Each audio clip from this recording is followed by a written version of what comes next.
নমস্কার, শুভ সকাল। ঠাকুরের পুজো হয়ে গেছে। আজকে তো নারায়ণ এলেন আমাদের বাড়িতে।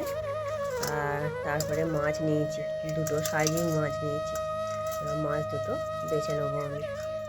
এই যে এই শিরের যেটা আছে, শক্ত মতন যে আছে, এইটাকে কেটে বাদ দিয়ে দিতে হবে। ঠিক আছে, আমি কিভাবে কাটি তোমরা দেখতে থাকো। এই মাছটা নিয়ে নিয়েছি।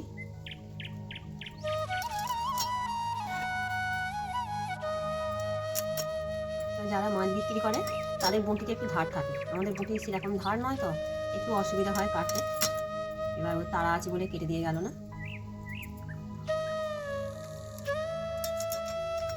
দেখি কীরকম কী কাটা যায়।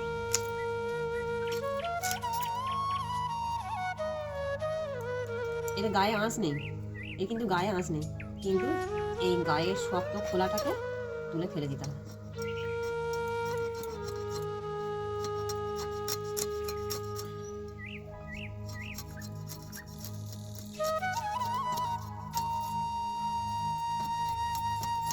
ধার বটি হলে একটু সুবিধা হয়, কিন্তু আর কি করবো।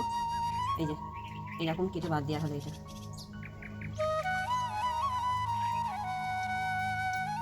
আমি মাছটা পেঁয়াজ রসুন দিয়ে করলে, টমেটো ধনে পাতা দিয়ে করলে, এখন তো শীতকাল, এখন তো টমেটো ধনে পাতা মানে সবই অ্যাভেলেবেল আছে, ওই দিয়ে ঝাল করলে দারুণ খেতে লাগে, মাংসের মতন খেতে লাগে এই মাছটা।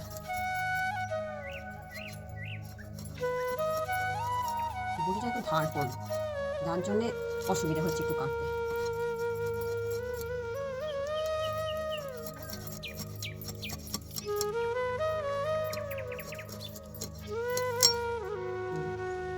দু পাঁচটা কেটে নিয়েছি, যে এইভাবে কাটতে হয়। এবার আমি আস্তে আস্তে পিস পিস করে নেবো।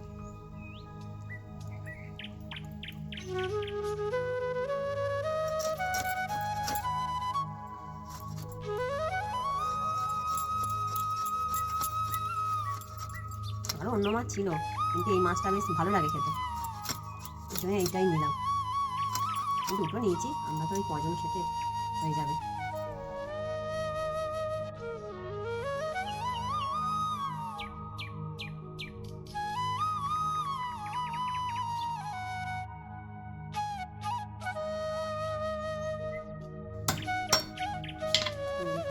কেটে দিয়েছি, এটা কেটে বাদ দিয়ে দিয়েছি লেজের। এবার এই মাছটাও আমি সেমভাবে কেটে নেব। সকাল সকাল আমি স্নান করে নিয়েছি, স্নান করে আমার পুজো দেওয়া হয়ে গেছে। আর নারায়ণের পুজো হয়ে গেছে, বা পুরোহিত মশাই পুজো করে চলে গেছেন। চাল ফাল ঢেলে রেখে দিয়ে ঠাকুর বাসনগুলো আমি মাজতে লেগেছি। তার আগে আমি মাছগুলো বেছে নিয়েছি, বেছে নুন হলুদ মাখিয়ে নিয়েছি। আজকে তো মাছ এসেছিলো অনেক রকমই, তবে সাইড্রিং মাছ নিয়েছি। তা আজকের ভিডিওটা একটু অন্যরকম। আজকে সকাল থেকে রাত পর্যন্ত কি করব তোমাদের সামনে তুলে ধরার চেষ্টা করেছি। তা তোমাদের যদি ভালো লাগে তাহলে আমাকে কমেন্ট করে জানাবে এই রকম ধরনের ভিডিও তোমরা দেখতে ভালোবাসো কি না। ঠিক আছে, তোমরা ভিডিওটা প্রথম থেকে শেষ পর্যন্ত দেখতে থাকো, আশা করি তোমাদের ভালো লাগবে। আমি তো এখানে সবজি কাটতে বসে গেছি। আজকে লাউ আছে, লাউগুলো বড় বড় করে কেটে নিয়েছি, লাউ আলু। আর মেয়ের জন্যে একটু ফুলকপি দিয়েছি, যদি লাউ না খায় আলু ফুলকপি ওকে দেবো, আর আমাদের লাউ দিয়ে আলু দিয়ে আর তরকারি করবো, ফুলকপিটাও ওতেই দিয়ে দেবো।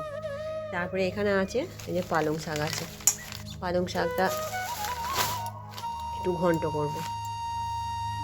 সবজিগুলো কেটে ফেলি এবার। এই যে আমার এখানে পালং শাকের ঘন্ট হচ্ছে।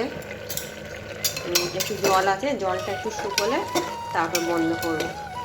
আর এখানে হচ্ছে সাইডিং মাছের ঝাল, ধনে পাতা কাঁচা লঙ্কা দিয়ে সর্ষে বাটা দিয়ে সাইডিং মাছের ঝাল। তারপরে এখানে হয়েছে এই যে লাউয়ের তরকারি, এটা শুধু ফোড়ন করতে বাকি। এই যে এখানে লাউ আলু আর এই যে ফুলকপি দিয়ে তরকারি হয়ে গেছে, কিন্তু এটা আবার একটু বড়িও দিয়ে দিয়েছি, একটু বড়ি ভেজে লাস্টে দিয়ে দিয়েছি, গোটা গোটায় বড়িগুলো দিয়েছি। বেশ লাউয়ের তরকারিতে এরকম বড়ি দিয়ে খেতে খুব ভালো লাগে। আমার ফোড়ন দেওয়া হয়ে গেছে, এবার আমি ঢেলে নেবো তরকারিটা।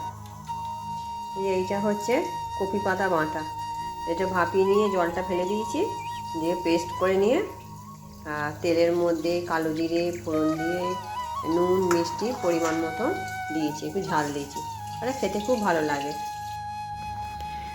খাবার নিয়ে বসে পড়েছি। এই যে কপি পাতা বাটাটা, এটা নিরামিষই করেছি, কেননা আমরা রসুন দেওয়া পছন্দ করি না, তার জন্য নিরামিষই করেছি। আর আজকে তো মেনুতে জানোই, তোমাদের বলেইছি কী রান্না হয়েছে। আমি বাটিটা দিয়ে আঙুল দিয়ে দেখছি যে বড়িটা কোথায় আছে, একটা বড়ি নিয়েছি, এই যে বড়িটা দেখতে পেয়েছি। ঠিক আছে, আমি খেয়ে নিই, তোমরা তখন ভিডিওটা দেখতে থাকো।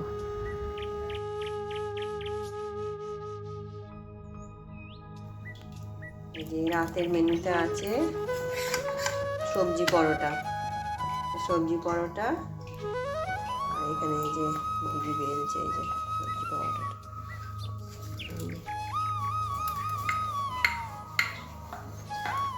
গাজর মটরশুঁটি বিন কড়াই সব দিয়ে এটা মাখা হয়েছে ময়দাটাকে।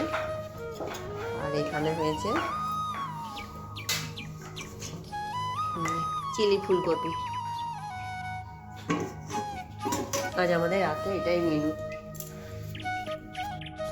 এই যে রাতেও খাবার নিয়ে বসে পড়েছি, সবজি পরোটা আর চিলি ফুলকপি।